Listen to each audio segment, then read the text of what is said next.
Welcome to Cubs Wrigley Report, your home for Chicago Cubs breaking news, trade rumors, analysis, and everything happening around Wrigley Field. If you think the Cubs trade deadline was only about big names like Gausman and Holmes, get ready to change your mind right now.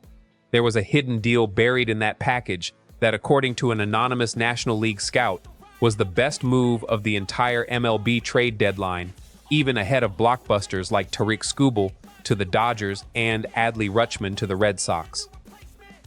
And no, we're not talking about a flashy everyday starter or a headline-grabbing superstar.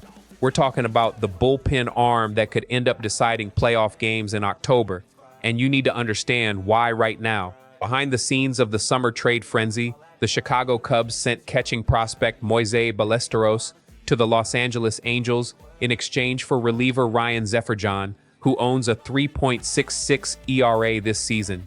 The report was confirmed by ESPN's Jesse Rogers, who also shared the anonymous scout's comment, calling it his favorite trade of the entire deadline. Zefferjon has already made his Cubs debut with 2 appearances, including his outing during Chicago's sweep of the Los Angeles Dodgers under Craig Counsell in a 10-5 victory. Up to this point, the Cubs' newest reliever had barely been on the radar of the average baseball fan during his time in the majors with the Angels. Now here's what I've been hearing from my sources around the league. Losing Ballesteros hurt, and it really hurt the Cubs scouting department, which viewed him as one of the organization's most promising hitting prospects.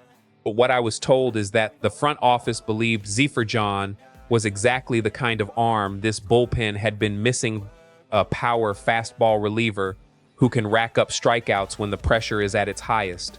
One rival executive confirmed to me that Zefferjon's team control through 2030 carried just as much weight as his current performance, and that Jed Hoyer valued long-term roster stability above everything else.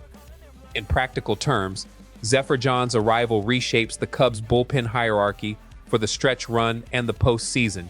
At just 28 years old, he becomes a long-term piece for the organization, and his first impression couldn't have been much better.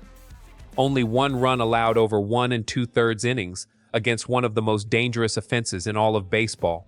Combined with the additions of Kevin Gausman and Clay Holmes to the starting rotation, Craig Counsell's club now heads toward October with more pitching depth than at any other point during the Hoyer era, strengthening both the rotation and the bullpen. Here's my quick verdict. This was the smartest move the front office made at the trade deadline, even more than the blockbuster names that dominated the national headlines. Losing Ballesteros hurts, and Cubs fans will be talking about it for years when discussing the organization's future. But teams don't win the World Series by stockpiling hitting prospects.